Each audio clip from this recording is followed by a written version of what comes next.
یاد میں تیری سب کو بھلا دوں، کوئی نہ مجھ کو یاد رہے۔ بسم اللہ الرحمن الرحیم۔ الحمد للہ وکفیٰ وسلام علی عبادہ الذین اصطفیٰ، خصوصاً علی سید الرسل وخاتم الانبیاء محمد المصطفیٰ وعلی آلہ المجتبیٰ، اما بعد، فاعوذ باللہ من الشیطان الرجیم، بسم اللہ الرحمن الرحیم۔ قل ما اسألکم علیہ اجرا الا المودۃ فی القربى، سبحان ربک رب العزۃ عما یصفون، وسلام علی المرسلین والحمد للہ رب العالمین۔ اللہم صلی علی سیدنا محمد وعلی آل سیدنا محمد وبارک وسلم۔ جب کسی سے محبت ہوتی ہے تو لازمی طور پر اس کے محبوب سے بھی محبت ہوتی ہے، اور محبوب سے تو ضرور ہوتی ہے، اس کے در و دیوار سے، اس کی گلی، اس کے راستوں سے، اس کے شہر سے، اس شہر کے پتھر اور مٹی سے بھی محبت ہوتی ہے، بلکہ اس شہر کے کتے سے بھی پیار ہو جاتا ہے۔ یہ محبت کے لوازمات میں سے ہے کہ محبوب کی ہر چیز ہی پیاری لگتی ہے۔ نبی کریم صلی اللہ علیہ وسلم سے محبت ایمان کا لازمی جزو ہے، اس کے بغیر ایمان نامکمل نہیں، رہتا ہی نہیں ہے۔ پیارے نبی کی محبت کے بغیر انسان مومن نہیں رہتا، بے ایمان رہتا ہے۔ اور نبی کریم صلی اللہ علیہ وسلم سے سچی محبت کا یہ تقاضا ہے کہ آپ کے اہل بیت سے بھی محبت ہو، آپ کے صحابہ سے محبت ہو، آپ کے آثار سے محبت ہو، آپ کے تبرکات سے محبت ہو، اور خصوصاً اہل بیت تو گھر کے لوگ ہوتے ہیں۔ اہل بیت ازواج کو بھی کہتے ہیں، ازواج مطہرات کو بھی کہتے ہیں، اور اہل بیت اولاد کو بھی کہتے ہیں۔ تو جو ہمارے نبی کی بیویاں ہیں، جو ہم سب کی مائیں ہیں، ان سے محبت لازمی ہے، محبت کا تقاضا ہے۔ اور جو ہمارے نبی کا خون ہے، ہمارے نبی کا خون ہے، جو ہمارے نبی کے جسم کے گویا اعضائے شریفہ ہیں، ان سے محبت تو ہونی چاہیے۔ لیکن محبت موقوف ہے معرفت پر، پہچان نہ ہو تو محبت کیسے ہوگی؟ کسی کو پتہ ہی نہیں کہ یہ میری ماں ہے تو وہ کیسے محبت کرے گا؟ پتہ تو چلے کہ ماں ہے۔ تو اہل بیت سے محبت ضروری، محبت کے لیے ان کی معرفت ضروری، معرفت کے لیے ان کے تذکرے ضروری۔ تذکرے نہیں ہوں گے تو معرفت کیسے ہوگی؟ آج ہمارے معاشرے سے اہل بیت کے تذکرے ختم ہو گئے ہیں، اکا دکا کہیں ہوں تو ہوں، ورنہ عام طور سے نظر نہیں آتے، نہ خانقاہوں میں، نہ ممبروں پر، نہ مصلوں پر۔ اس لیے اس بات کی ضرورت ہے کہ ان مقدس ہستیوں کے تذکرے زندہ کیے جائیں، اور یہ جو عملی طور پر، قولی طور پر نہیں، عقیدتاً نہیں، عملی طور پر جو ایک تقسیم سی ہو گئی ہے کہ جی اہل بیت کے تذکرے وہاں، صحابہ کے تذکرے یہاں، یہ عملی جو تقسیم ہے یہ ختم ہونی چاہیے۔ یہاں صحابہ کے بھی تذکرے، یہاں اہل بیت کے بھی تذکرے، صحابہ بھی ہمارے، اہل بیت بھی ہمارے، سارے ہمارے ہیں۔ یہ تفریق اور تقسیم ختم ہونی چاہیے، ورنہ بہت سے بھولے بھالے مسلمان اس سے غلط فہمی میں مبتلا ہو کر آپ سے برگشتہ ہو جائیں گے، اور وہ سمجھیں گے کہ یہ جو ہے نا، یہ جو قوم ہے یہ اہل بیت کو نہیں مانتی، اور برگشتہ کوئی نہ بھی ہو، حق تو ہے نا ان کا ہم پر، ان کے تذکروں کو زندہ کرنا یہ ہمارے اوپر حق ہے ان کا۔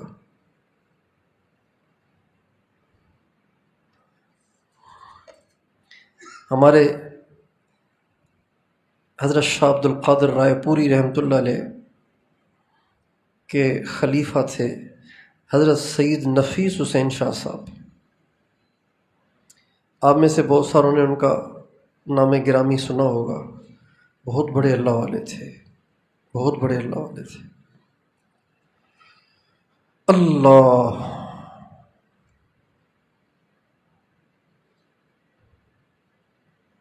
بڑے اللہ والے تھے،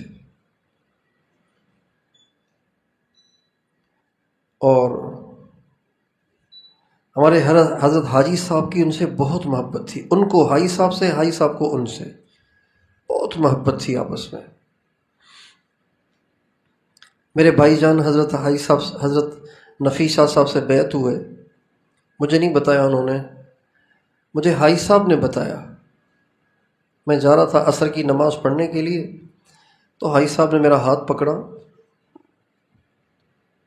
اور مجھے ساتھ ساتھ لے کے چلتے گئے محراب کی طرف، کافی فاصلہ تھا، اور راستے میں فرمانے لگے، بھائی تمہارا بھائی نفیس شاہ صاحب سے بیعت ہو کے گیا ہے، بھائی مجھے تو بڑی خوشی ہوئی، بھائی مجھے تو بڑی خوشی ہوئی، بھائی مجھے تو بڑی خوشی ہوئی، یوں کہتے کہتے محراب تک لے گئے مجھے۔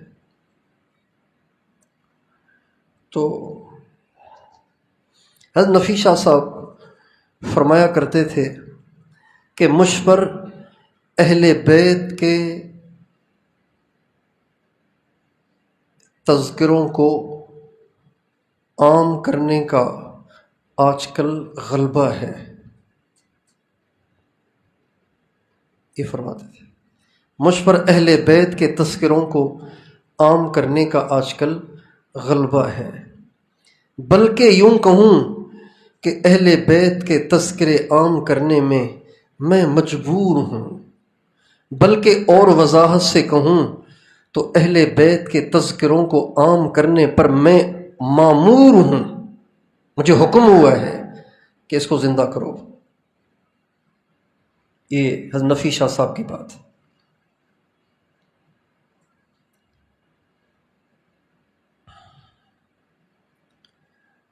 تو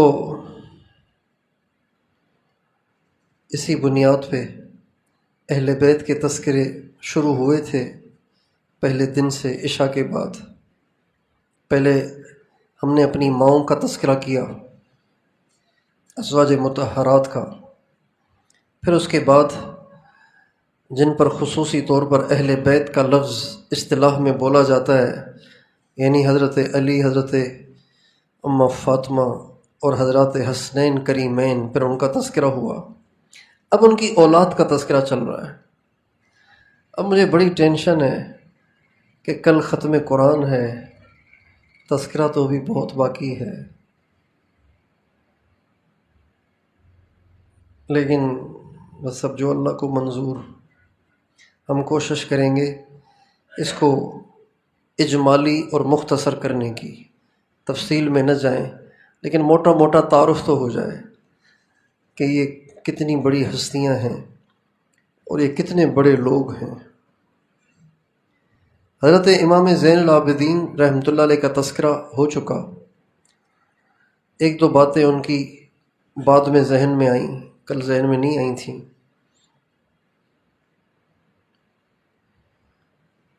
ان میں سے ایک یہ کہ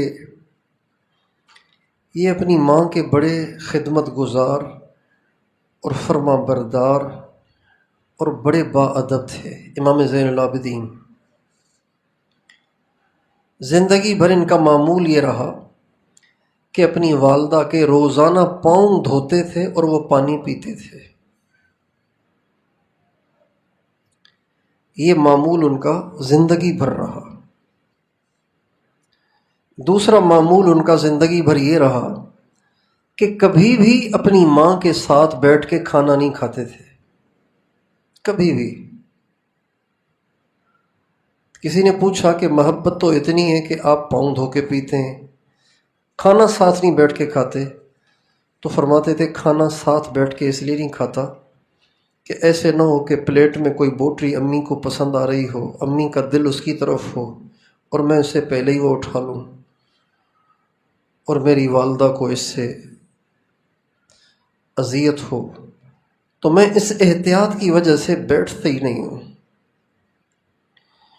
اور فرما بردار ایسے تھے کہ جب ان کی والدہ ان کو بلاتیں اور کوئی کام فرماتیں تو یہ جی جی جی جی کہہ کے فوراً دوڑ لگاتے تھے۔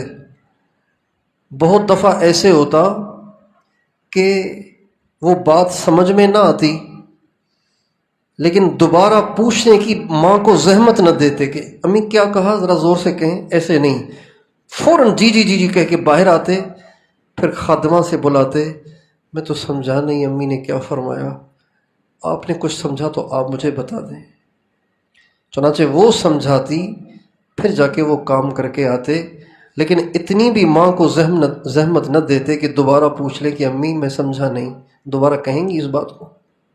اتنے فرما بردار اور اتنے با ادب اور اتنے خدمت گزار تھے۔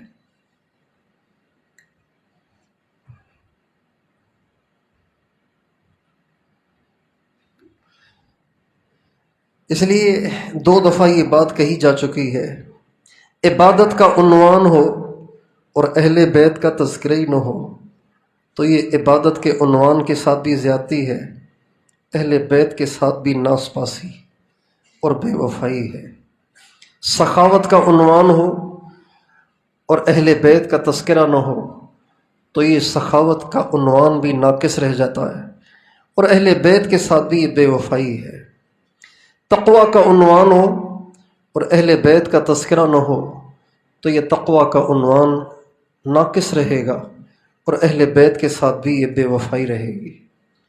اس لیے یہ وہ ہستیاں ہیں کہ جو ہر فن مولا ہیں، ہر میدان میں یہ آگے ہیں، ہر میدان میں یہ پہلی صف میں نظر آتے ہیں۔ بس ہم ان کو پڑھتے نہیں، سنتے نہیں، ان کو پڑھا نہیں، سنا نہیں، اس لیے ہمیں پتہ ہی نہیں ہے۔ ہماری خانقاہوں میں حضرت جنید کا تذکرہ آتا ہے، حضرت شبلی کا تذکرہ آتا ہے، لیکن حضرت امام جعفر صادق کا تذکرہ نہیں آتا، حالانکہ یہ ان دونوں سے بہت بڑے ہیں۔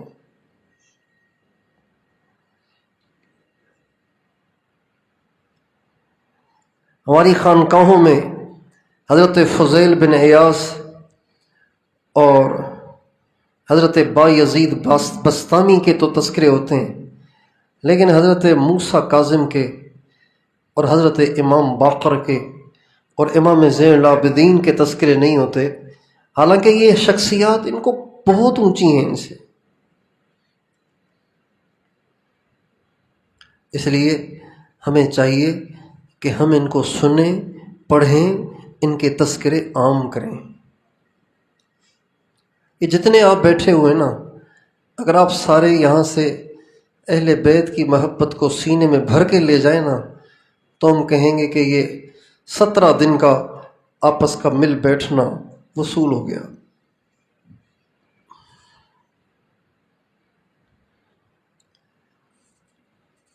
یہ بات پہلے عرض کر دی تھی، لیکن کئی سارے نئے بعد میں ساتھی تشریف لائے ہیں، اس لیے اس کو میں دہرا دیتا ہوں۔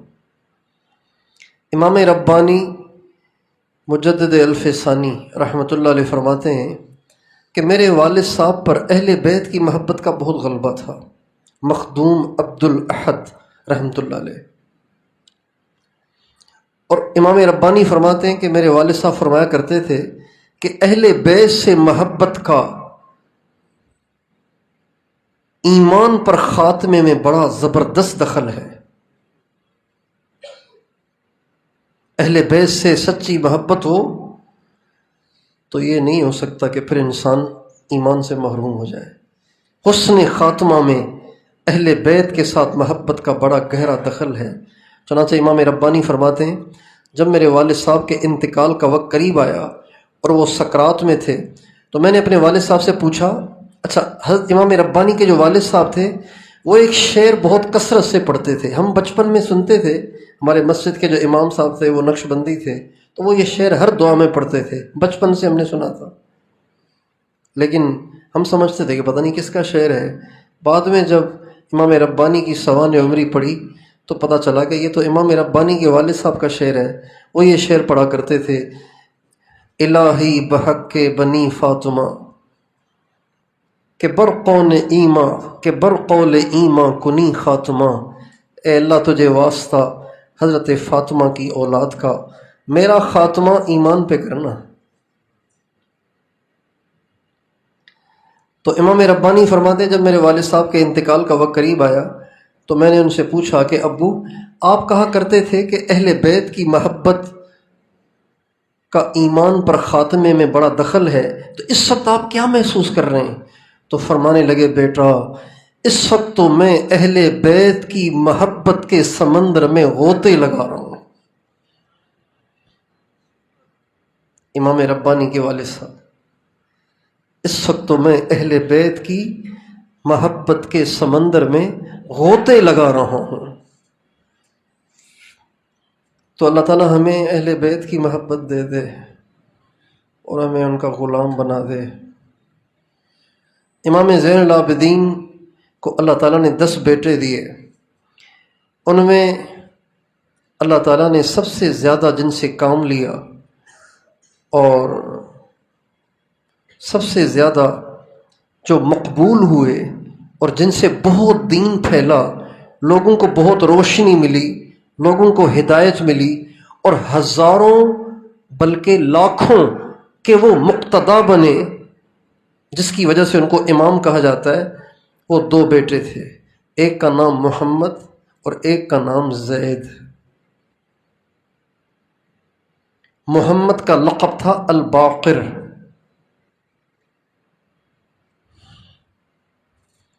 محمد الباقر، یہ امام زین العابدین کے بیٹے ہیں، بڑے بیٹے۔ 10 بیٹے تھے، ان 2 بیٹوں سے اللہ نے زیادہ کام لیا اور یہ اپنے دور کے بڑے امام اور مقتدا بنے۔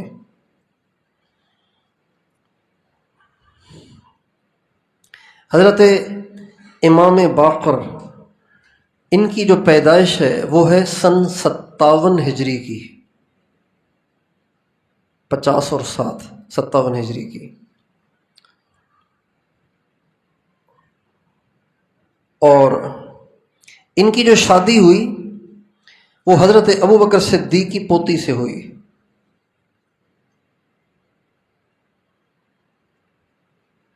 حضرت ابوبکر صدیق کی پوتی ام فروہ، ان سے ان کی شادی ہوئی۔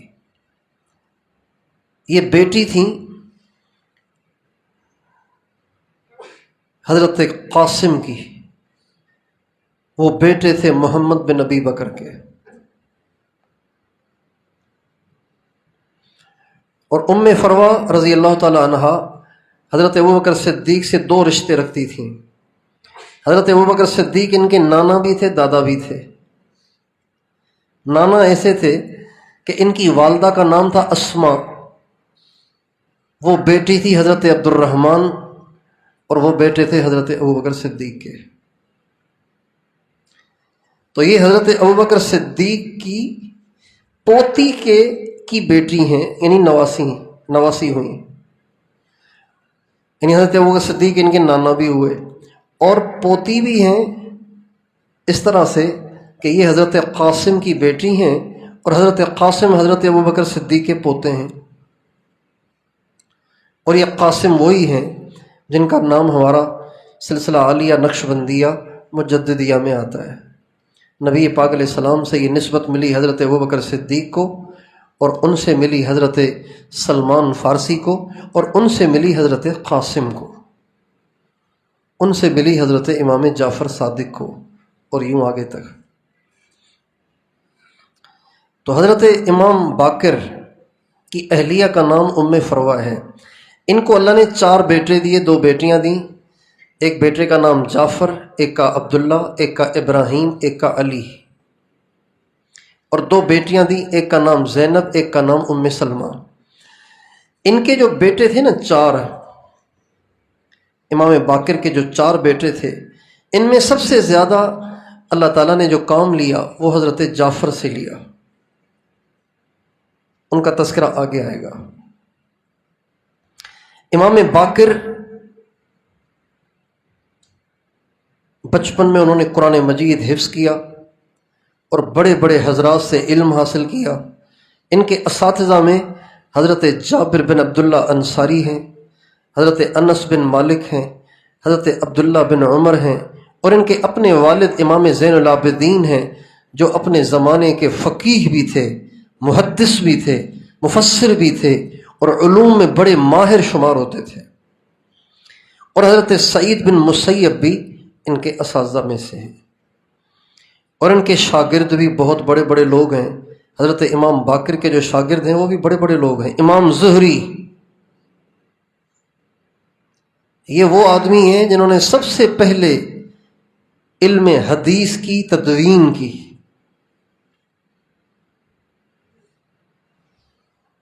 امام زہری یہ امام باقر کے شاگرد۔ امام زہری کو طلبہ جانتے ہیں، امام باقر کو نہیں جانتے۔ ہر دور حدیث کا طالب علم امام زہری کے نام سے واقف ہے، لیکن اسے معلوم نہیں کہ یہ زہری فیض کہاں سے لیا انہوں نے۔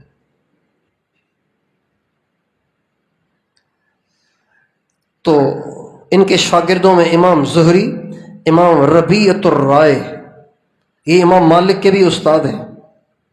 ربیعۃ الرائے یہ وہ جو مجاہد کا واقعہ ہم تبلیغ میں سنتے ہیں نا، حضرت فروخ، یہ ان کے بیٹے ہیں۔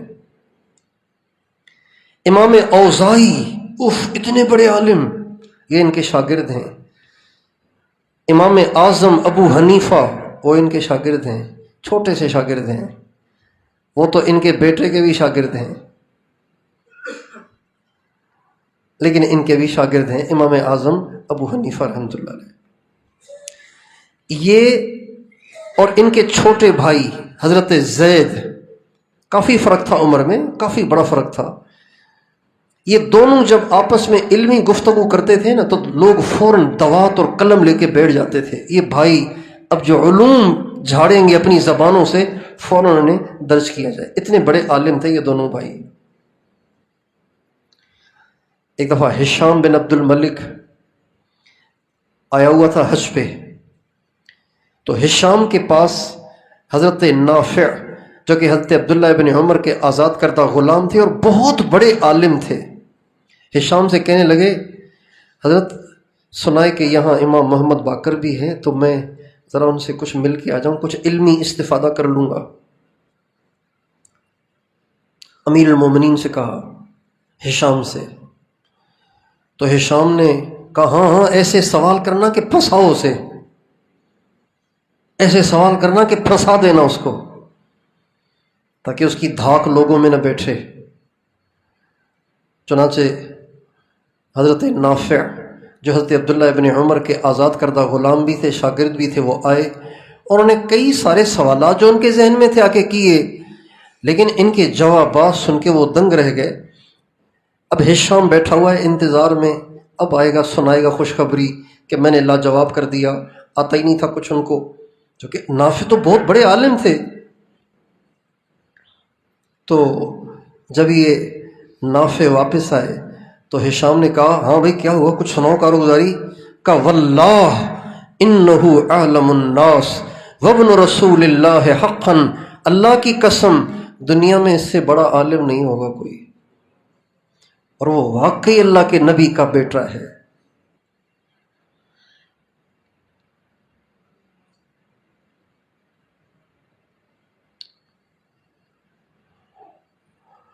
ہشام نے جب دیکھا یہ بنو امیہ کے جو بادشاہ ہیں یزید سے لے کے آگے تک،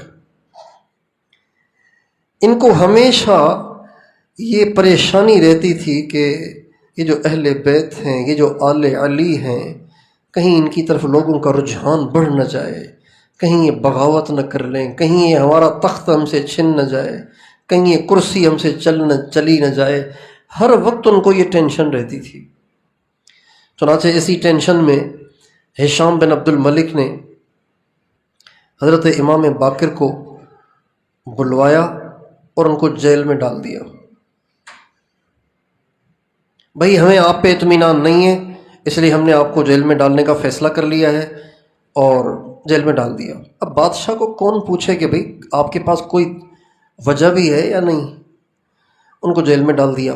جب یہ جیل میں گئے تو پھول تو ہر جگہ خوشبو پھیلاتا ہے، چراغ تو ہر جگہ روشنی پھیلاتا ہے۔ جب یہ جیل میں ڈالے گئے تو جتنے قیدی تھے وہ سارے ان کے قریب ہو گئے، ہاتھ چومتے ہیں، پاؤں چومتے ہیں، استفادہ کرتے ہیں، گرویدہ ہو گئے سارے کے سارے۔ اب ہشام کو پھر تکلیف شروع ہو گئی، بھئی اس نے تو جیل میں بھی اپنا حلقہ بنا لیا، ان کا نکالو اس کو یہاں سے، بھیج دو اس کو مدینے، یہ کام خراب کرے گا۔ لیکن ہشام نے پوری سلطنت، دمشق سے لے کے مدینے تک پوری سلطنت میں اعلان کرایا کہ محمد باقر اور اس کے ساتھ جو ساتھی ہیں یہ جہاں سے گزریں کسی نے نہ ان کو کھانا دینا ہے نہ پانی دینا ہے، جہاں یہ جائیں وہاں سے دکانوں کو بند کرنا ہے تاکہ یہ راستے میں ہی بھوکے اور پیاسے مر جائیں۔ چنانچہ یہ چند لوگ تھے، اسی طرح چلتے چلتے چلتے چلتے، نہ کھانا نہ پانی، جہاں سے گزرتے دکانیں بند، بالکل کرفیو کی طرح سما، نہ پانی کا انتظام نہ کھانے کا انتظام، اور یہ علاقے بھی ایسے ہی ہیں ریگستانی۔ چنانچہ چلتے چلتے چلتے چلتے چلتے چلتے جب بھوک کی انتہا ہو گئی، پیاس کی انتہا ہو گئی، تو امام باقر پہاڑ پہ چڑھے اور فرمانے لگے، لوگو بقیت اللہ خیر لکم ان کنتم مؤمنین، لوگو میں اللہ تعالیٰ کے نبی کی نسل میں سے ایک بچہ کچا ایک آدمی ہوں، اگر تمہارے اندر کچھ ایمان ہے تو میرے ساتھ ایسے مت کرو۔ یہ قرآن کی آیت ہے اصل میں، بقیت اللہ خیر لکم ان کنتم مؤمنین، اور یہ حضرت شعیب علیہ السلام نے اپنی قوم سے کہا تھا۔ یہ آواز پہاڑ پہ چڑھ کے اونچی آواز سے کی تو ایک بوڑھا آدمی وہ جلدی سے نکلا اور اپنی قوم، اپنے علاقے کے لوگوں سے کہا، اللہ کے بندو، یہ وہ الفاظ ہیں جو حضرت شعیب نے اپنی قوم سے کہے تھے، مجھے ڈر لگ رہا ہے کہ اب بھی تم نے انہیں کچھ کھانے پینے کو نہ دیا تو اللہ کا عذاب آ جائے گا۔ اس بوڑھے کی اس نصیحت پر ان لوگوں نے کچھ کھانے پینے کا سامان دیا اور پھر حضرت آگے چلے اور مدینے پہنچے۔ اپنے بیٹے حضرت جعفر سے انہوں نے نصیحت کی اور فرمایا، بیٹا، اللہ نے اپنی رضا کو اپنی اطاعت میں رکھا ہے، لہٰذا اللہ کی اطاعت کے کسی عمل کو ہلکا نہ جاننا، شاید اسی سے اللہ راضی ہو جائے۔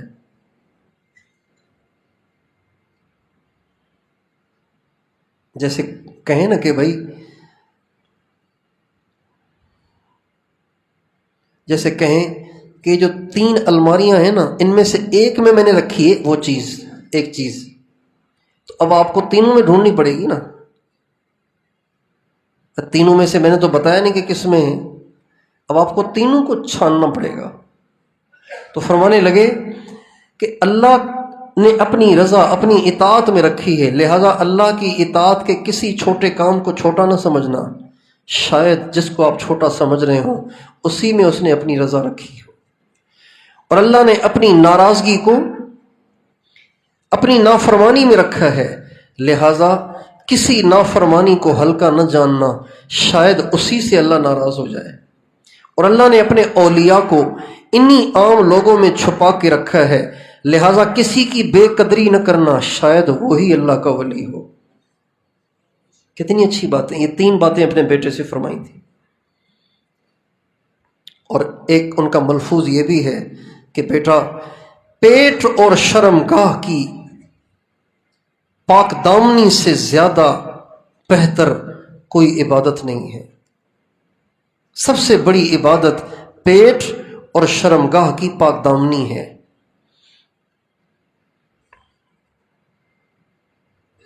اور یہ بھی فرماتے تھے کہ اللہ پاک کے نزدیک سب سے محبوب عمل وہ دعا ہے، اور یہ بھی فرماتے تھے آدمی کے معیوب ہونے کے لیے اتنا ہی کافی ہے کہ وہ اپنے عیوب سے غافل ہو کر دوسروں کے عیوب ڈھونڈتا پھرے، یہی اس کے معیوب ہونے کے لیے کافی ہے۔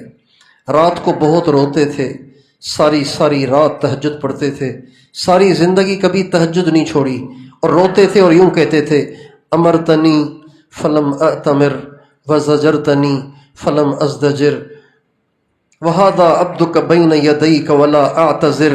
یا اللہ آپ نے مجھے بہت احکام دیے، میں نے پورے نہیں کیے، آپ نے مجھے بہت ڈرایا دھمکایا، لیکن میں آپ کی دھمکیوں سے نہ دھمکا اور نہ ڈرا، اور اب میں آپ کے سامنے حاضر ہوں، میرے پاس کوئی عذر نہیں، آپ جو سزا دینا چاہیں آپ کو اس کا حق ہے۔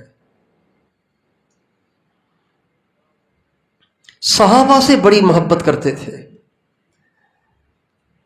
کسی نے پوچھا کہ قرآن مجید میں جو یہ آیت ہے نا انما ولیکم اللہ ورسولہ والذین آمنوا الذین یقیمون الصلاۃ ویؤتون الزکاۃ، یہ جو اللہ تعالیٰ فرماتے ہیں کہ تمہارا ولی اللہ ہے، اللہ کا رسول ہے اور ایمان والے ہیں، اس سے کون مراد ہے؟ کون سے ایمان والے؟ فرمانے لگے یہ میرے نبی کے صحابہ ہیں، اس سے مراد میرے نبی کے صحابہ ہیں۔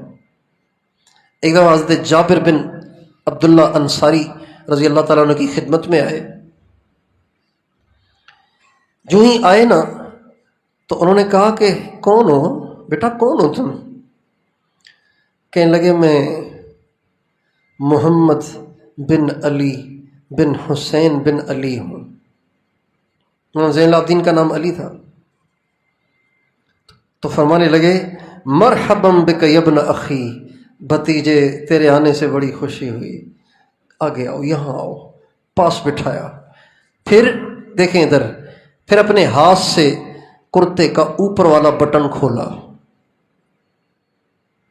ان کا حضرت محمد باقر کا اوپر والا بٹن حضرت جابر نے کھولا، پھر نیچے والا بٹن اپنے ہاتھ سے کھولا، پھر ان کے سینے پہ یوں اپنا ہاتھ رکھا، یوں، اور فرمانے لگے کیا کہنے آئے ہو، بولو، کچھ پوچھنا ہے پوچھو۔ حضرت امام باقر نے عرض کیا کہ حضرت میں اپنے نانا کے حج کا طریقہ آپ سے سیکھنے آیا ہوں، میرے نانا نے حج کیسے کیا، آپ تو ساتھ تھے، آپ مجھے بتائیں کہ حضور نے حج کیسے کیا۔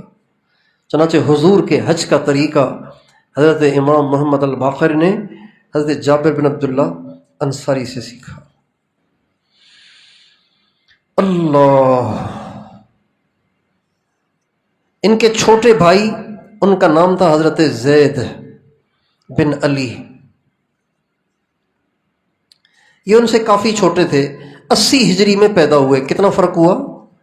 57 اور 80، 23 سال کا فرق ہوا۔ چونکہ حضرت امام محمد الباقر کے جو بیٹے امام جعفر صادق ہیں وہ بھی 80 کی پیدائش ہیں، یہ بھی 80 کی پیدائش ہے۔ تو ان کا نام زید تھا، زید بن علی، یعنی امام زین العابدین، سن 80 ہجری میں پیدا ہوئے۔ لیکن یہ عجیب ہی تھے، یہ اپنے بڑے بھائی امام محمد الباقر سے بھی آگے کے آدمی تھے۔ وہ اس طرح سے کہ اللہ تعالیٰ نے ان کو ایک تو علم میں ان سے بھی زیادہ کمال دیا تھا، تقوی کا عالم یہ تھا کہ فرماتے ہیں کہ میں نے بچپن سے لے کے پوری زندگی کبھی جھوٹ نہیں بولا، بچپن سے لے کے کبھی جھوٹ نہیں بولا۔ ایک بات،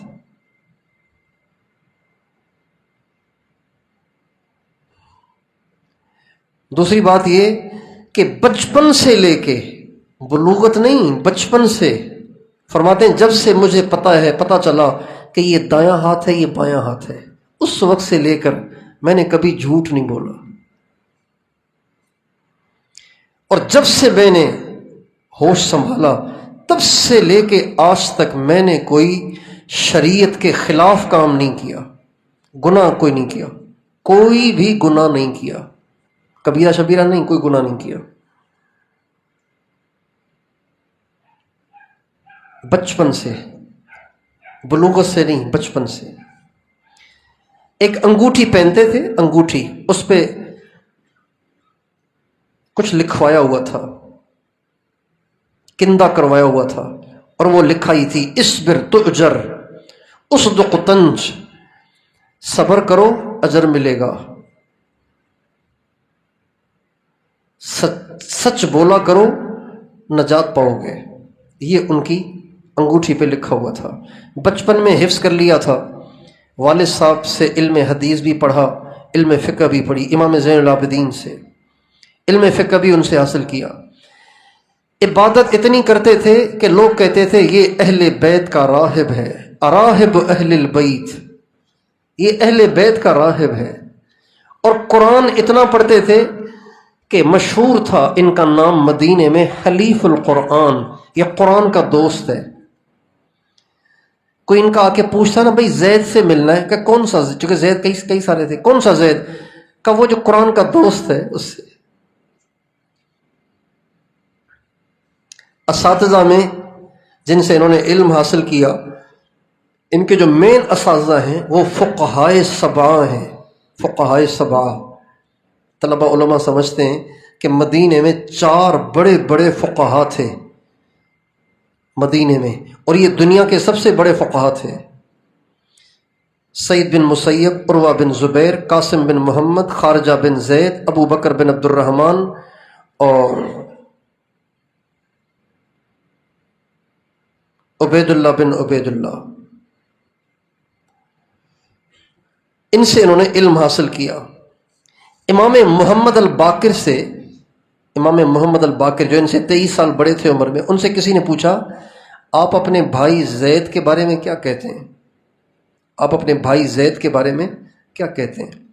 فرمانے لگے تم اس شخص کے بارے میں مجھ سے پوچھ رہے ہو جو سر کے بالوں سے لے کے پاؤں کے ناخن تک ایمان اور علم سے بھرا ہوا ہے۔ کس سے بھرا ہوا ہے؟ امام زید۔ امام اعظم ابو حنیفہ نے 2 سال ان کی شاگردی اختیار کی، 2 سال ان سے علم سیکھا۔ ان کی ملاقات ایک صحابی سے ہوئی ہے جن کا نام حضرت ابو طفیل عامر بن واثلہ، یہ ہمارے نبی کے وہ صحابی ہیں جو دنیا میں سب سے آخر میں گئے، سب سے آخر میں ہمارے نبی کے صحابہ میں سے جن کا انتقال ہوا ہے وہ یہ ہیں، حضرت ابو طفیل۔ امام اعظم ابو حنیفہ نے بھی ان سے علم حاصل کیا ہے، اور حضرت ابو بکر صدیق سے بہت محبت کرتے تھے، اور فرماتے تھے جو حضرت صدیق سے بیزار ہے وہ حضرت علی سے بھی بیزار ہے، اور فرماتے تھے اللہ کی قسم اگر میرے دل میں ابو بکر اور عمر رضی اللہ تعالی عنہما کے لیے ذرہ برابر بھی میل ہو، محبت نہ ہو، تو اللہ مجھے میرے نانا کی شفاعت نصیب نہ کرے۔ اتنی محبت کرتے تھے ان سے۔ قرآن کریم کی ایک آیت ہے سورہ آل عمران کی، وَسَيَجْزِي اللَّهُ الشَّاكِرِينَ۔ کسی نے پوچھا یہ شاکرین سے کون مراد ہیں؟ اللہ تعالیٰ فرماتے ہیں نا ان قریب اللہ شاکرین کو جزا دے گا۔ شاکرین کون لوگ ہیں؟ فرمایا اس سے مراد حضرت ابو بکر صدیق ہیں۔ عالم اتنے بڑے تھے کہ امام شعبی بہت بڑے محدث ہیں، وہ فرماتے ہیں ما ولدت النساء افضل من زید بن علی، کسی عورت نے زید بن علی سے افضل بچہ نہیں جنا اپنے زمانے میں۔ اللہ تعالیٰ نے ان کو جہاں تقوی، طہارت، عبادت اور سخاوت جیسی صفات سے مالا مال کیا تھا، وہیں اللہ تعالیٰ نے ان کو فصاحت بھی اتنی دی تھی کہ کہا جاتا تھا کہ بنو ہاشم اور قریش میں زید بن علی پر فصاحت ختم ہے، اس سے بڑا کوئی فصیح ہے ہی نہیں، اتنے فصیح تھے۔ ہشام بن عبد الملک جو بادشاہ تھا بنو امیہ کا، اس کا ایک گورنر تھا خالد القصری، کوفہ کا گورنر تھا یہ۔ تو ہشام بن عبد الملک نے اس کو کسی وجہ سے معزول کر دیا، آپس کا کوئی مسئلہ تھا، آزاد اس کو معزول کر دیا۔ اس کی بجائے اس نے یوسف ثقفی کو گورنر بنا دیا کوفہ کا۔ آپ لوگ تھک تو نہیں رہے، بور تو نہیں ہو رہے؟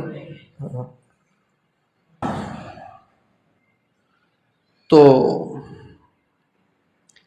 یوسف ثقفی کو اس نے گورنر بنا دیا۔ یہ جو خالد قصری تھا نا، اس نے کہا کہ مجھے معزول تو کر ہی دیا ہے، اب جاتے جاتے کوئی ایسا میں کوئی فتنہ برپا کروں کہ یہ بادشاہ اور یہ آپس میں مسائل ہی رہیں۔ اب اس نے سوچا کہ بادشاہ کے ساتھ مسائل کس کی طرف سے ہو سکتے ہیں؟ ہاں، آل علی اور بنو امیہ کی نہیں لگتی۔ چنانچہ وہ آیا یوسف ثقفی کے پاس، جس کو اس کی جگہ گورنر مقرر کیا گیا تھا۔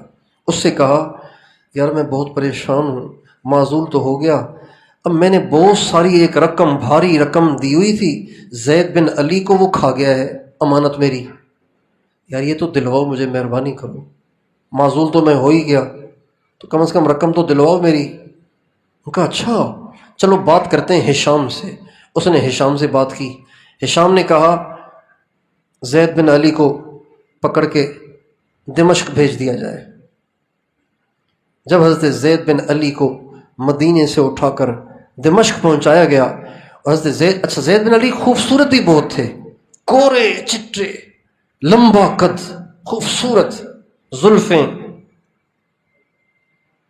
جب یہ سامنے آئے تو ہشام نے کہا یار یہ کیسے غلط ہو سکتا ہے، یہ کیسے پیسے کھائے گا، چہرہ تو دیکھو کیسا ہے۔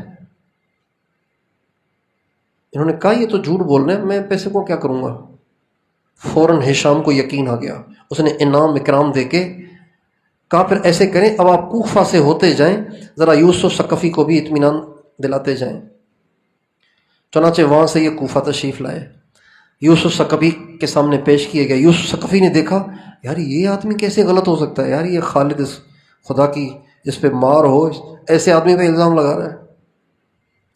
چنانچہ ان کا جی میری طرف سے آپ بری ہیں۔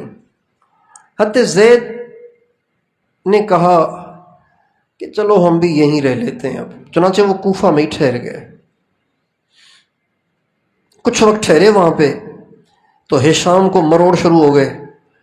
اب یہ آل علی میں سے ایک ٹھہر گیا ہے کوفہ میں، کوفہ میں پہلے بھی حضرت علی کا اثر ہے، تو اس کے ساتھ کچھ لوگ مل گئے، بغاوت ہو جائے گی۔ تو یوسف ثقفی سے کہا بھائی یہ جو ٹھہرا ہوا ہے نا یہاں پہ زید، مہربانی کر کے اس کو مدینے روانہ کرو۔ چنانچہ حکم آیا کہ آپ مدینے چلے جائیں۔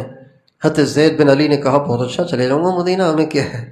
یہ نکلے، راستے میں ایک جگہ ہے قادسیہ، جب وہاں پہنچے تو ایک وفد شیعوں کا، شیعہ حضرات کا ایک وفد جو کوفہ کے رہنے والے تھے، اپنے آپ کو حضرت علی کا عاشق اور دیوانہ کہتے تھے، وہ آئے اور آ کے کہنے لگے آپ امت کو اسی حال میں چھوڑ کے جا رہے ہیں؟ آپ کو پتہ ہے یہ بنو امیہ نے کیا حشر کیا ہوا ہے، کتنا ظلم ہو رہا ہے، کتنی زیادتیاں ہو رہی ہیں، کتنے حقوق دبائے جا رہے ہیں۔ کہ پھر میں کیا کروں؟ کہ اللہ نے آپ کو عزت دی ہے، اللہ نے آپ کو رتبہ دیا ہے، آپ نسب کے اعتبار سے، علم کے اعتبار سے، تقوی، طہارت، شرافت، ہر اعتبار سے آپ لائق ہیں۔ آپ ہمارے ساتھ واپس چلیں، سارا کوفہ آپ کے ساتھ ہے، 1,00,000 آدمی اپنی تلواروں کے ساتھ آپ کے ساتھ ہیں۔ کتنے آدمی؟ ان کا بھائی مشکل ہے، ان کا ہم آپ کو اللہ کا واسطہ دیتے ہیں، اگر آپ نے ہماری بات کو نہ مانا آپ قیامت کے دن اللہ کو کیا منہ دکھائیں گے؟ یوں کہہ کے ان کو زبردستی لے آئے یہاں۔ چنانچہ حضرت زید بن علی نے خفیہ طور پر لوگوں سے بیعت لینا شروع کی۔ بیعت کس پہ لیتے تھے؟ بیعت اس پہ لیتے تھے کہ اللہ اور اس کے نبی کے احکام کو نافذ کرنا ہے، مظلوموں کی مدد کرنی ہے، غریبوں کے کام آنا ہے، یہ ان کی بیعت تھی۔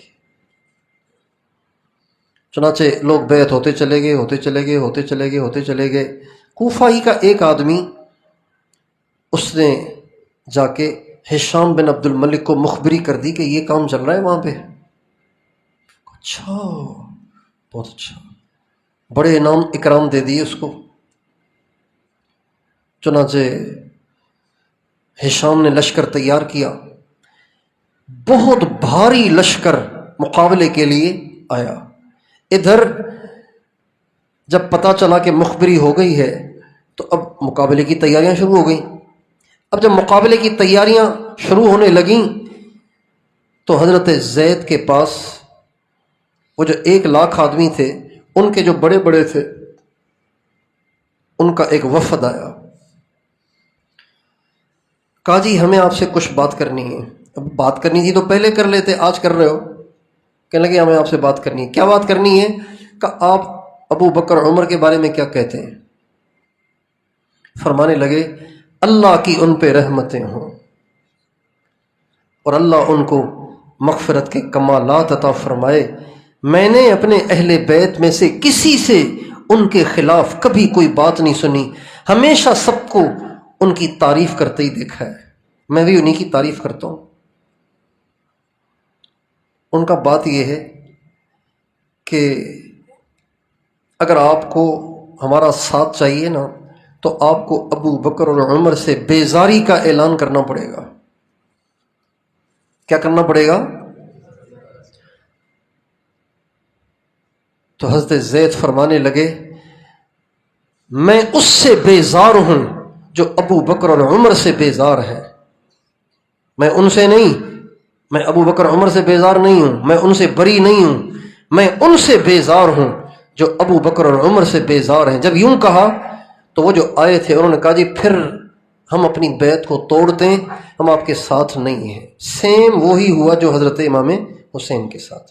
جب انہوں نے یوں کہا نا تو آپ نے فرمایا اذهبوا فانتم الرافضہ، چلے جاؤ یہاں سے، تم تو رافضی ہو۔ یہاں سے نام پڑا رافضہ کا۔ جو حضرت زید کو چھوڑ گئے وہ رافضی کہلائے، جو حضرت زید کے ساتھ رہے وہ زیدی کہلائے۔ زیدی، ہمارے ہاں زیدی نہیں ہیں، یمن میں بہت زیدی ہیں۔ ہم لوگ یمن گئے تو وہاں بہت مسجدیں تھیں زیدیوں کی، اور وہ حضرت ابو بکر کی شان بھی بہت بیان کرتے تھے، حضرت عمر کی شان بھی بہت بیان کرتے تھے۔ ہم ان کے پیچھے نماز پڑھتے تھے، وہ ہمارے پیچھے نماز پڑھتے تھے، یعنی کوئی فرق نہیں تھا کوئی زیادہ۔ بس پھر کیا تھا، ہشام بن عبد الملک کا جو لشکر آیا تھا وہ تو آیا تھا 1,00,000 سے لڑنے کے لیے، ادھر تو اکثر تو الگ ہو گئے، تھوڑے سے رہ گئے۔ مقابلہ چلتا رہا چلتا رہا چلتا رہا چلتا رہا، یہاں تک کہ حضرت زید زخمی ہو گئے، ان کو چھپا لیا گیا، یہاں تک کہ شہید ہو گئے۔ پھر ان کو ایک نالے میں جہاں سے بارش کا پانی بہے اس میں ان کو دفن، چھپکے سے رات کے اندھیرے میں ان کو دفن کر دیا گیا۔ ایک غلام کھڑا یہ سارا منظر دیکھ رہا تھا، اس نے جا کے ہشام کو بتا دیا کہ مجھے پتہ چلا ہے کہ اس کو کہاں دفن کیا گیا ہے۔ چنانچہ ہشام نے ان کی قبر کو کھدوایا اور ان کی مبارک لاش کو نکلوایا، اور جسم مبارک کو نکال کے اس لاش سے سر کو تن سے جدا کیا گیا، اور پھر اس سر مبارک کو دمشق پہنچایا گیا۔ اور دمشق میں جو پورے دمشق کا مرکزی دروازہ تھا، پہلے زمانے میں بڑے بڑے شہروں کے گیٹ ہوتے تھے، جو مین گیٹ تھا اس پہ ان کے سر مبارک کو لٹکایا گیا۔ ایک عرصے تک سر مبارک لٹکا رہا وہاں۔ پھر اس کے بعد ہشام نے حضرت زید کے مبارک سر کو مدینے بھیجا، اور حضور اکرم صلی اللہ علیہ وسلم کی قبر اطہر کے سامنے 1 دن 1 رات اسے لٹکایا گیا۔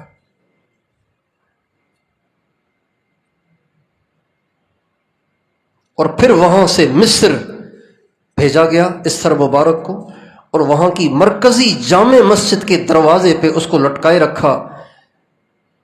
اور پھر وہاں مصر کے کسی آدمی نے چوری چپ کے وہ سر چرایا اور کسی گمنام جگہ میں اسے دفن کر دیا۔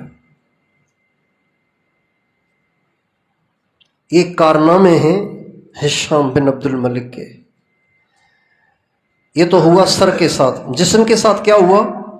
جسم مبارک جو وہیں رہ گیا تھا کوفہ میں، اس کے کپڑے اتار دیے گئے، اور کپڑے اتار کر اس کو کوفہ میں لٹکایا گیا۔ کتنا عرصہ؟ 3 سال تک۔ کتنا عرصہ؟ 3 سال تک حضرت زید کے جسم کو بالکل ننگا کر کے کوفہ میں لٹکایا گیا، اور اللہ کا کرنا 3 سال میں جسم خراب نہیں ہوا۔ اور انہوں نے تو کپڑے اتار دیے تھے، اللہ تعالیٰ نے مکڑی کو بھیجا، اس مکڑی نے ناف سے لے کے گھٹنے تک ایسا گاڑھا جالا تن دیا کہ ان کے سطر کو اس جالے نے چھپا دیا۔ 3 سال تک لٹکا رہا۔ 3 سال کے بعد ہشام مر گیا۔ ہشام کے بعد جو خلیفہ بنا ولید بن یزید بن عبد الملک، ولید بن یزید بن عبد الملک، اس نے بھی سر مبارک یہ جسم مبارک اتروایا نہیں، اس نے بھی اپنی بادشاہت میں 1 سال لٹکائے رکھا، تو ٹوٹل 4 سال تک حضرت زید بن علی کا جسم مبارک لٹکا رہا سولی پر، اور باقاعدہ مستقل اس پر پہرے تھے، مضبوط پہرے کہ کوئی یہاں آنے نہ پائے، مستقل پہرے تھے۔ اور اس زمانے کے کئی لوگوں کو نبی کریم صلی اللہ علیہ وسلم کی زیارت ہوئی۔ ایک سے آپ نے فرمایا اہٰذا تفعلون بولدی بعدی، کیا میرے بیٹے کے ساتھ میرے بعد تم یوں کر رہے ہو؟ کچھ تو شرم کرو۔ یہ جو پہرے دار تھے نا، جو کھڑے رہتے تھے ہر وقت کہ کوئی جسم اٹھا کے لے نہ جائے، ان پہرے داروں میں سے ایک نے نبی پاک علیہ السلام کو خواب میں دیکھا کہ آپ علیہ السلام اس سولی کے پاس کھڑے ہوئے ہیں اور آپ غصے میں بھرے ہوئے ہیں، اور آپ فرما رہے ہیں یوں کر رہے ہو میرے بچوں کے ساتھ۔ پھر آپ نے حضرت زید کی طرف توجہ فرمائی اور آپ نے فرمایا یا بنی یا زید، او میرے چھوٹے بیٹے زید، قتلوک، تجھے قتل کر دیا انہوں نے، قتلہم اللہ، اللہ انہیں قتل کرے، صلبوک، صلبہم اللہ، انہوں نے تجھے سولی چڑھایا ہے، اللہ ان کو سولی چڑھائے۔ یہ پہرا دینے والوں میں سے، ہشام کے لوگوں میں سے ایک نے خواب میں دیکھا۔ چنانچہ جب 4 سال پورے ہوئے تو ولید بن یزید بن عبد الملک نے اپنے مزید غصے اور بغض کو ٹھنڈا کرنے کے لیے حکم دیا کہ ان کے جسم کو جلا دیا جائے اور اس کی راکھ کو ہوا میں اڑا دیا جائے۔ چنانچہ ان کے جسم اطہر کو جلا دیا گیا اور ہوا میں ان کی راکھ کو بھی بکھیر دیا گیا۔ حضرت امام زین العابدین کے ایک بیٹے کا نام حسین بھی ہے، حسین الاصغر۔ ان کے بیٹے عبداللہ وہ کہتے ہیں میں اپنے ابا کو یہ دعا مانگتے ہوئے سنتا تھا، روتے ہوئے، یا اللہ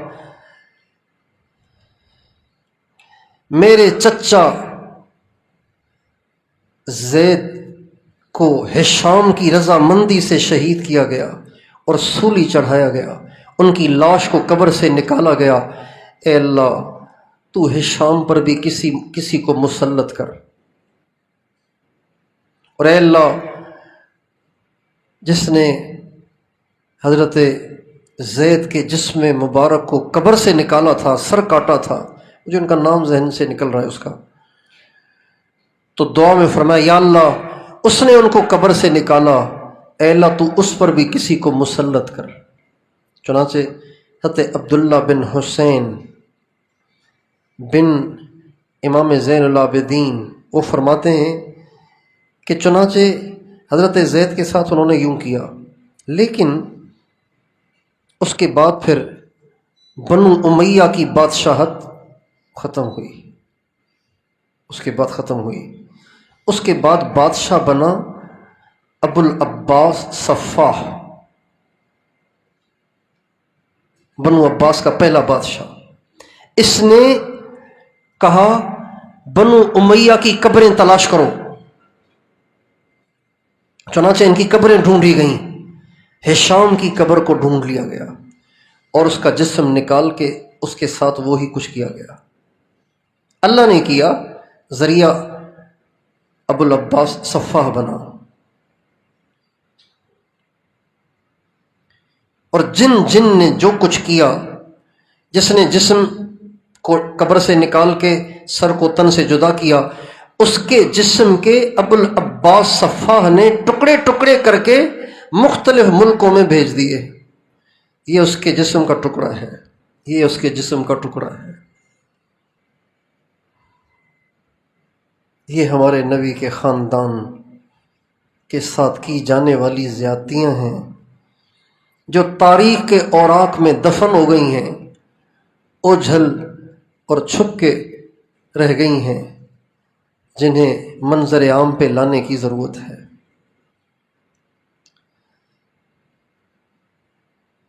ان کے بعد اس خاندان میں اللہ تعالیٰ نے ایک اور شخصیت کو نمایاں مقام عطا فرمایا، جو کہ حضرت امام محمد باقر کے بیٹے ہیں۔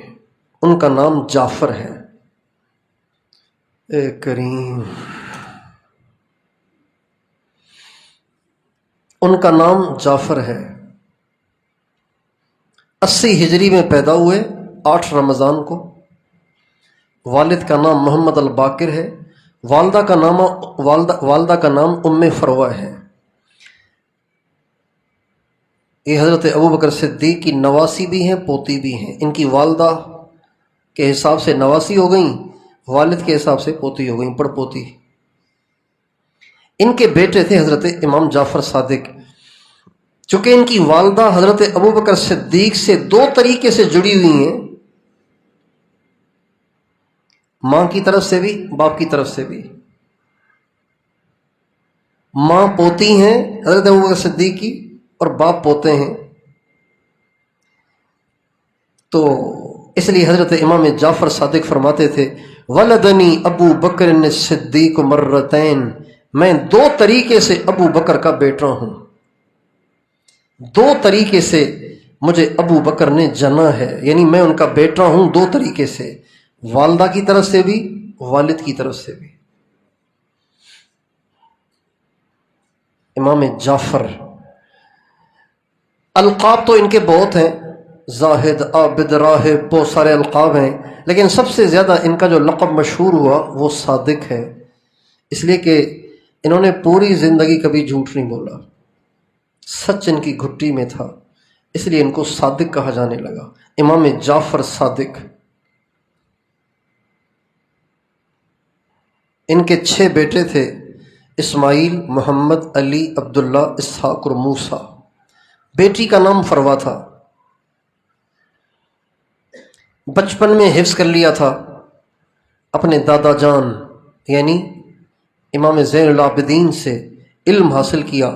جب ان کے دادا حضرت امام زین العابدین کا انتقال ہوا تو ان کی عمر 14 سال تھی۔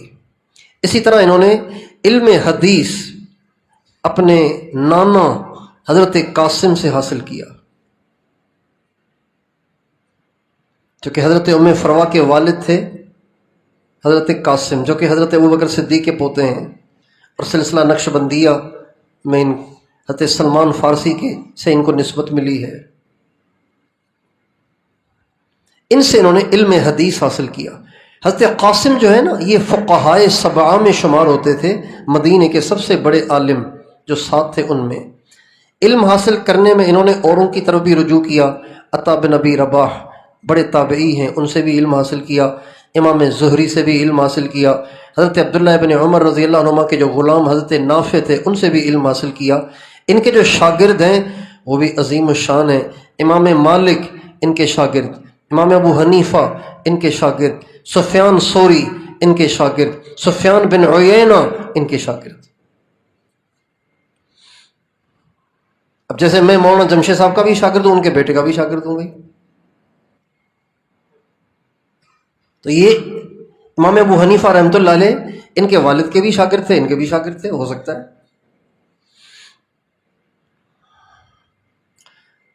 لیکن امام ابو حنیفہ رحمۃ اللہ علیہ نے ان سے بھی علم حاصل کیا، لیکن ان سے زیادہ استفادہ کیا. ان کے والد امام محمد باقر سے بھی علم حاصل کیا، اور ان کے چچا حضرت زید سے بھی علم حاصل کیا. 2 سال ان کے پاس گزارے. لیکن امام جعفر صادق کے پاس بھی حاصل کیا، اور 2 سال مسلسل ان کے پاس ٹھہرے رہے. اور ان 2 سالوں میں امام اعظم نے ان سے اتنا استفادہ کیا، علمی بھی اور روحانی بھی، کہ امام اعظم فرماتے تھے لولا السنتان لہلک النعمان، اگر یہ 2 سال میں نے امام جعفر صادق کی صحبت میں نہ گزارے ہوتے تو میں تو ہلاک ہو جاتا. امام اعظم ابو حنیفہ فرماتے تھے. اچھا، ایک بات بیچ میں رہ گئی، اب ذہن میں آئی. جب امام زید نے خروج کیا نا، امام زید نے خروج کیا ہشام کے خلاف لشکر بنا کے، تو امام ابو حنیفہ رحمۃ اللہ علیہ نے فتویٰ دیا ان خروج زید یضاہی خروج رسول اللہ یوم بدر، آج حضرت زید کا ہشام کے خلاف میدان میں آنا بالکل ایسے ہی ہے جیسے نبی پاک قریش مکہ کے خلاف بدر کے دن نکلے تھے. یہ امام ابو حنیفہ نے فتویٰ دیا. ان خروج زید یضاہی خروج رسول اللہ یوم بدر صلی اللہ علیہ وسلم. اور امام ابو حنیفہ رحمۃ اللہ علیہ بہت مالی امداد کرتے تھے ان کی، بہت، اور بہت سارے فقہا علماء کو تیار کر کے انہوں نے ان کو ان کے لشکر میں شامل کیا، چونکہ امام ابو حنیفہ کوفہ کے تھے. یہ بھی سارا نظام کوفہ میں بنایا گیا تھا. اور اسی کی پاداش میں امام اعظم کو جیل میں ڈال دیا گیا، اور امام اعظم کو زہر دیا گیا، اور امام اعظم جیل میں ہی شہید ہوئے اسی جرم میں. اسی وجہ سے امام اعظم ابو حنیفہ کو شہید اہل بیت کہا جاتا ہے. شہید اہل بیت. ایک عرب نے اس پہ کتاب بھی لکھی ہے، شہید اہل البیت الامام الاعظم. یہ ابھی یاد آئی اس لیے بیچ میں بات کہہ دی.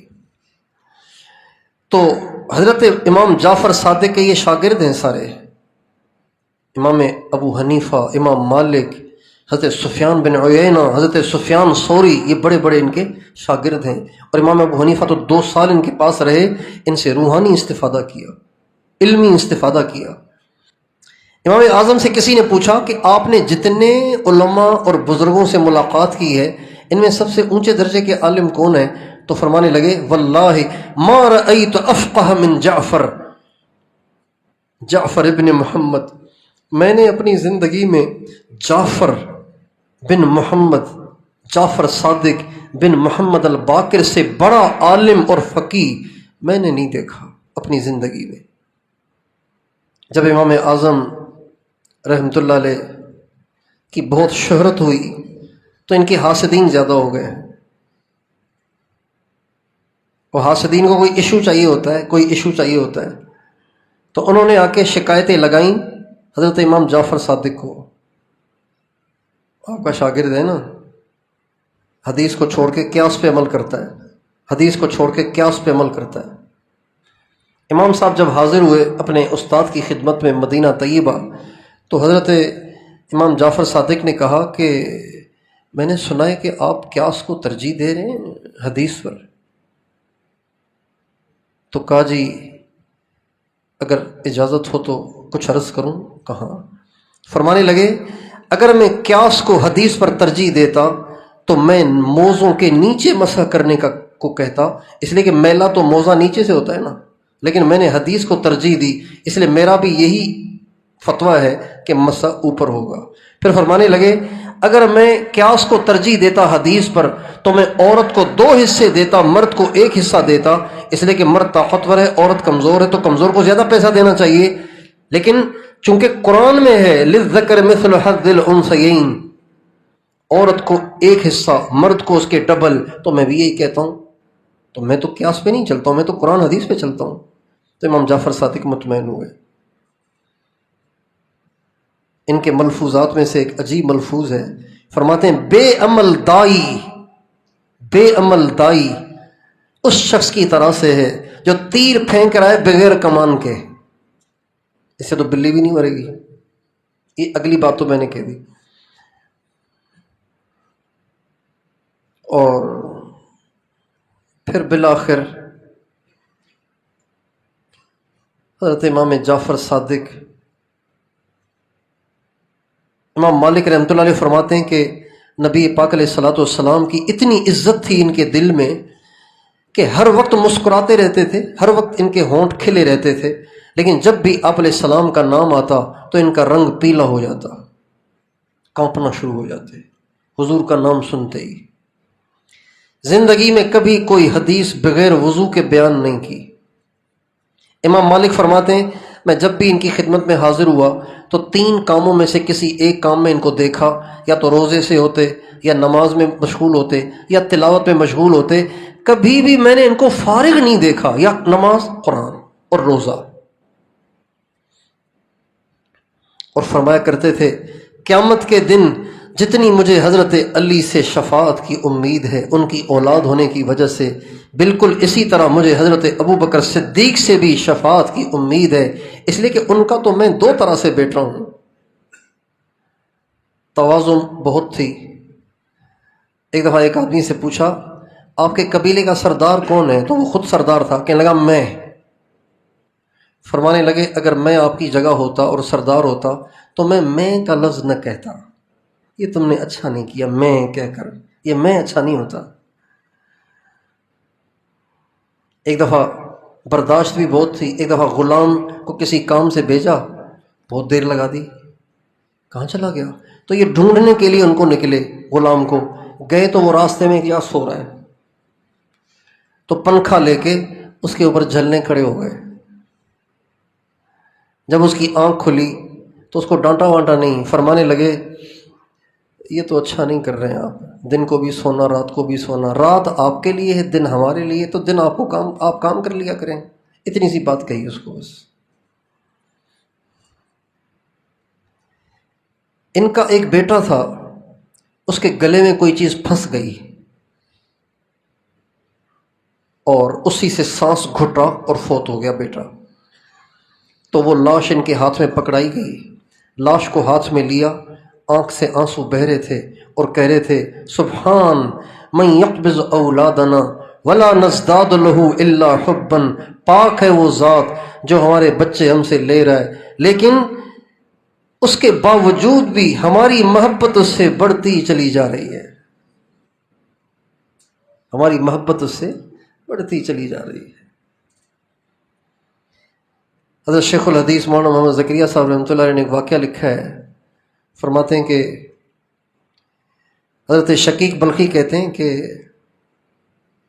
شقیق بلخی یا حضرت لیث بن سعد کہتے ہیں کہ میں ایک دفعہ مکہ معظمہ میں تھا تو جبل ابی قبیس پہ چڑھا، جبل ابی قبیس پہ چڑھا تو ایک شخص کو میں نے دیکھا، اس نے 2 چادریں اوڑھی ہوئی ہیں اور یوں ہاتھ اٹھائے ہوئے ہیں آسمان کی طرف اور کہہ رہا ہے یا اللہ یا اللہ یا اللہ یا اللہ، اتنی دفعہ کہا کہ سانس ٹوٹ گیا۔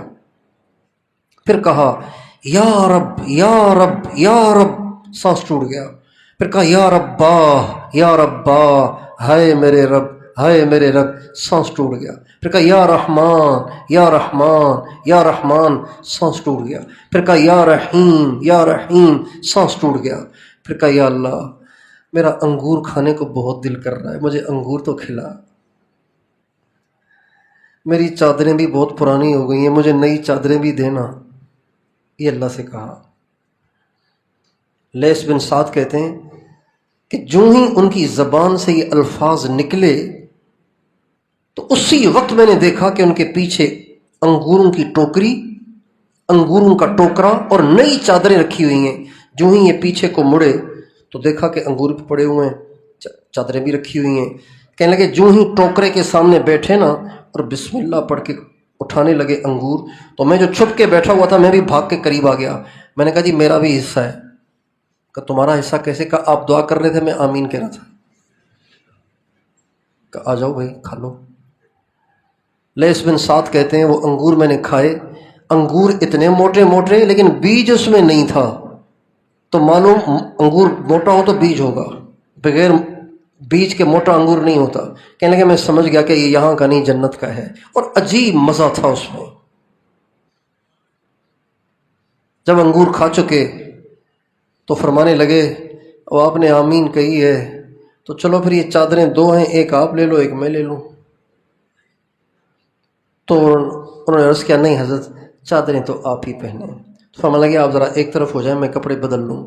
پرانی چادریں اتاری، نئی چادریں پہنی، پرانی چادریں لپیٹ کے ہاتھ میں لے کر پہاڑ سے اترنے لگے۔ یہ جانتے نہیں تھے کہ یہ کون ہے۔ اترنے لگے تو ایک شخص بھاگا بھاگا آیا، اے اللہ کے نبی کے بیٹے یہ پرانی چادریں مجھے دے دے۔ تو میں نے فوراً ان کو پکڑا دی۔ حضرت لیث بن سعد کہتے ہیں میں بھاگ کے گیا، میں نے کہا آپ نے کہا اے اللہ کے نبی کے بیٹے یہ کون ہے؟ کہ آپ جانتے نہیں یہ حضرت جعفر صادق ہے۔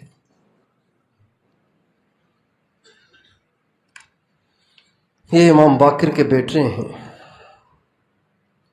تو کہاں میں بھی کہوں کہ یہ کون سے درخت کا پھل ہے، یہ کون سے عالی نسب سے تعلق رکھتا ہے۔ بعض روایات سے معلوم ہوتا ہے کہ ابو جعفر منصور جو عباسی بادشاہ تھا اس نے ان کو زہر دلوایا جس سے یہ شہید ہوئے۔ ان کے 6 بیٹے تھے، ان میں سب سے زیادہ اللہ تعالیٰ نے جن کو قبولیت بخشی اور وہ زمانے کے مقتدا بنے، ہزاروں لاکھوں لوگ جن کے پیچھے لگے اور ان سے انہوں نے علم اور نور حاصل کیا، ان کا نام حضرت موسیٰ ہے۔ یہ 128 ہجری میں پیدا ہوئے، ابوا مکہ مدینے کے بیچ میں جہاں ہمارے نبی کی امی کا انتقال ہوا، ابوا بستی، وہاں پہ ان کی پیدائش ہوئی۔ ایک دفعہ امام موسیٰ کا اچھا ان کو بھی بہت سارے القاب ملے، جو کہ ساری لائنوں میں یہ ماشاءاللہ ایک نمبر تھے، لیکن زیادہ جو ان کی مشہور ہوئی نسبت وہ کاظم، غصے کو پینے والے، امام موسیٰ کاظم۔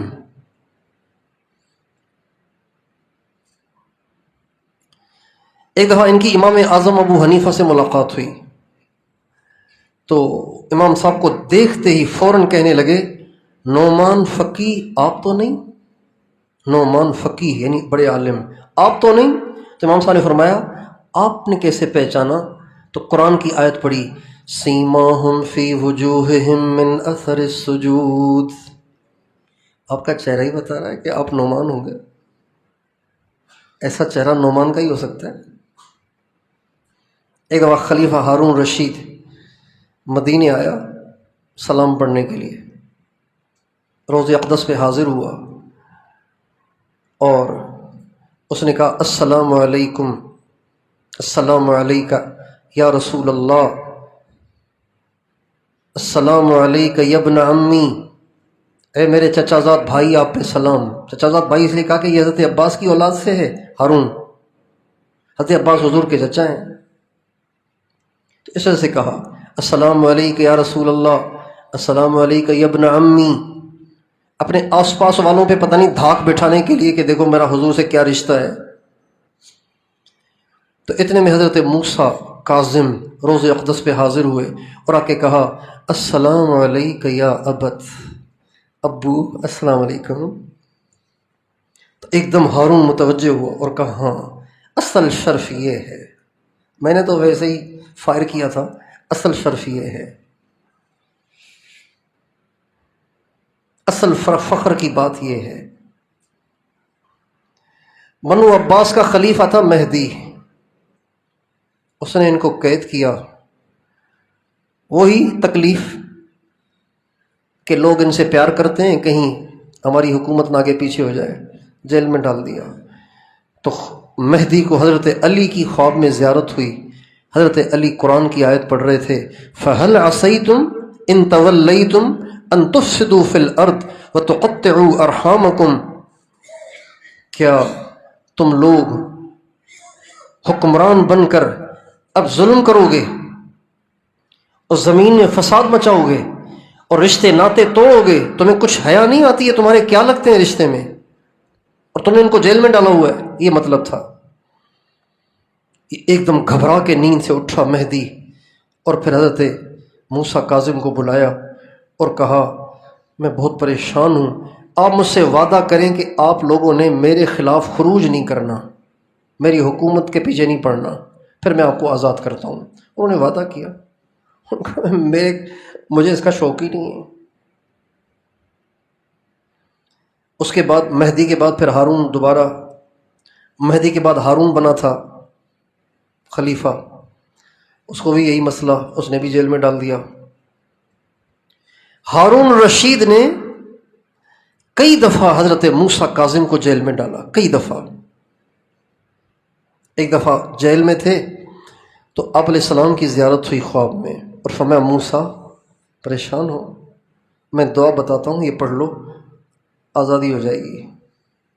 چنانچہ آپ نے یہ دعا یاد کرائی، یا سامع کل صوت، یا سابق الفوت، یا قاسی العظام لحما ومنشرها بعد الموت، اسألک باسمائک الحسنى وباسمک الاعظم الاکبر المخزون المکنون الذي لم يطلع عليه احد من المخلوقین، یا حلیما ذا انات، یا ذا المعروف الذي لا ينقضي ابدا ولا يحصى عددا فرج عني۔ یہ دعا ہمارے نبی نے ان کو سکھائی، چنانچہ یہ دعا مانگی اور صبح ہی آزاد ہو گئے۔ مگر پھر دوبارہ ڈال دیا گیا، پھر دوبارہ ڈال دیا، کئی دفعہ ڈالا، ہر دفعہ آزاد ہو جاتے تھے، دعا پڑھتے تھے۔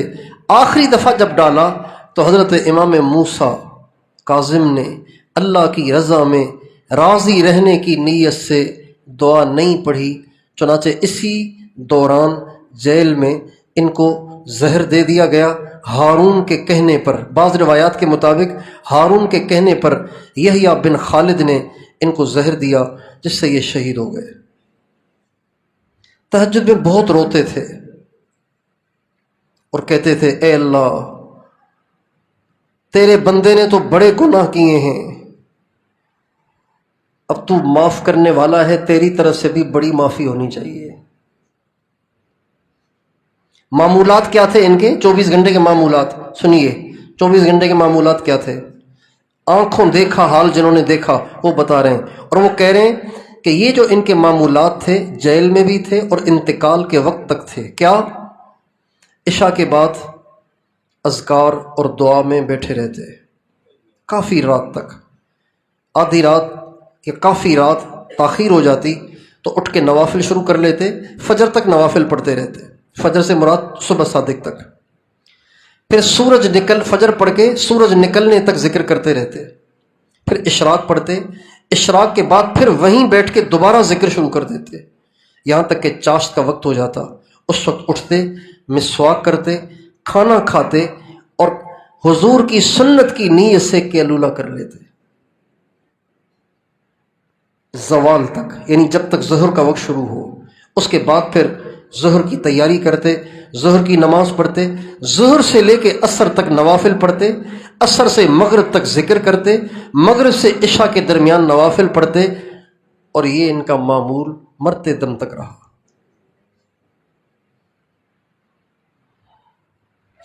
چوبیس گھنٹے میں ایک دفعہ کھانا کھانا، کھانے سے کے بعد تھوڑی دیر سونا، اور باقی سارا آپ نے سن لیا۔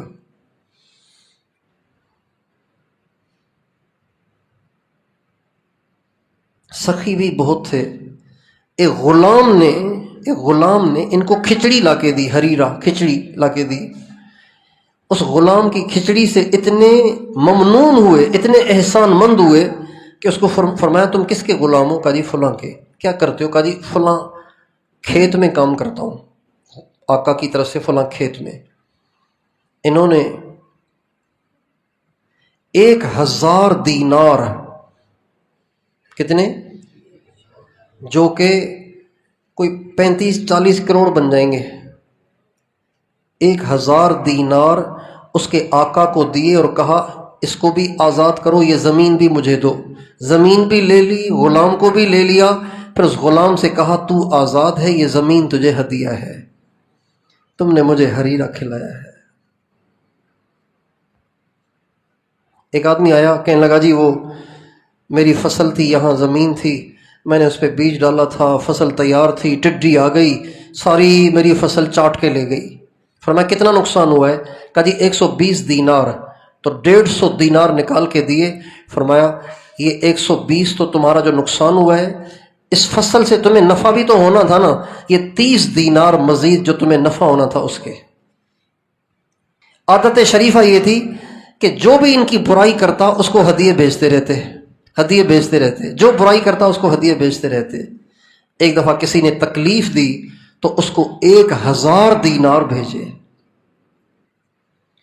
اللہ تعالی ہمیں اپنے نبی کی اولاد کی محبت دے، اہل بیت کی محبت دے۔ چونکہ کل اب حضرات کی چھٹی ہونے والی ہے تو مجھے ٹینشن ہے کہ اہل بیت کے بڑے بزرگوں کا خاکہ تو آ جائے نا آپ کے سامنے کم از کم، تاکہ پھر آپ حضرات ان سے محبت بھی کریں، ان کے تذکرے زندہ بھی کریں، اور ان کی اہمیت کو بھی سمجھیں۔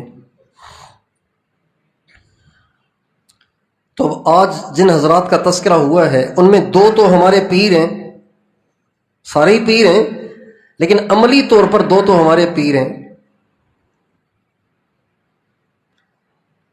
اس عاجز کے پیر ہیں حضرت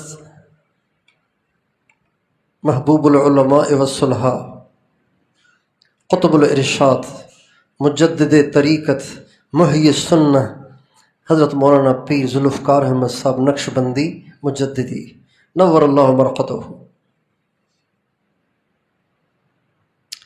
ان کے پیر ہیں حضرت خواجہ غلام حبیب صاحب چکوال والے، مرشد عالم رحمۃ اللہ علیہ۔ ان کے پیر ہیں حضرت خواجہ عبد المالک صدیقی رحمۃ اللہ علیہ، امام العلماء خواجہ عبد المالک صدیقی رحمۃ اللہ علیہ۔ ان کے پیر ہیں حضرت خواجہ فضل علی قریشی رحمۃ اللہ علیہ۔ ان کے پیر ہیں حضرت خواجہ سراج الدین رحمۃ اللہ علیہ۔ ان کے پیر ہیں حضرت خواجہ محمد عثمان دامانی رحمۃ اللہ علیہ۔ ان کے پیر ہیں حضرت خواجہ دوست محمد کندھاری رحمۃ اللہ علیہ۔ ان کے پیر ہیں حضرت خواجہ احمد سعید دہلوی رحمۃ اللہ علیہ۔ ان کے پیر ہیں حضرت خواجہ ابو سعید دہلوی رحمۃ اللہ علیہ۔ ان کے پیر ہیں حضرت خواجہ غلام علی مجددی رحمۃ اللہ علیہ۔ ان کے پیر ہیں حضرت مرزا مظہر جان جانان رحمۃ اللہ علیہ۔ ان کے پیر ہیں حضرت سید نور محمد بدایونی رحمۃ اللہ علیہ، اور حضرت حافظ محمد محسن رحمۃ اللہ علیہ۔ اور ان کے پیر ہیں حضرت خواجہ محمد سیف الدین رحمۃ اللہ علیہ۔ ان کے پیر ہیں حضرت خواجہ محمد معصوم رحمۃ اللہ علیہ، اور ان کے امام ربانی مجدد الف ثانی شیخ احمد سرہندی رحمۃ اللہ علیہ، اور ان کے خواجہ محمد امکنگی، اور ان کے حضرت خواجہ درویش محمد، اور ان کے حضرت خواجہ محمد زاہد، اور ان کے حضرت خواجہ عبید اللہ احرار، اور ان کے حضرت خواجہ یعقوب چرخی، اور ان کے حضرت خواجہ علاء الدین عطار، اور ان کے حضرت خواجہ بہاؤالدین نقشبند بخاری، اور ان کے حضرت خواجہ سید امیر کلال، اور ان کے حضرت بابا محمد سماسی، اور ان کے حضرت خواجہ عزیزان علی رامیتنی، اور ان کے حضرت خواجہ عزیزان علی رامیتنی، اور ان کے حضرت خواجہ محمود انجیر فغنوی، ان کے حضرت خواجہ محمد عارف ریوگری، ان کے حضرت خواجہ عبد الخالق غجدوانی، اور ان کے حضرت خواجہ یوسف ہمدانی، اور ان کے حضرت خواجہ بو علی فارمدی، اور ان کے حضرت خواجہ ابو القاسم گورگانی، اور ان کے حضرت خواجہ ابو الحسن خرقانی، اور ان کے حضرت خواجہ بایزید بسطامی، اور ان کے حضرت امام جعفر صادق، پھر ان کے شیخ حضرت قاسم، اور ان کے حضرت سلمان فارسی، اور ان کے سیدنا صدیق اکبر، اور ان کے سب کے سردار، سارے نبیوں کے شہسوار حضرت محمد الرسول اللہ صلی اللہ علیہ وسلم۔ تو اللہ تعالی ہمیں ان ہستیوں کے فیوض اور برکات سے مالا مال فرمائے۔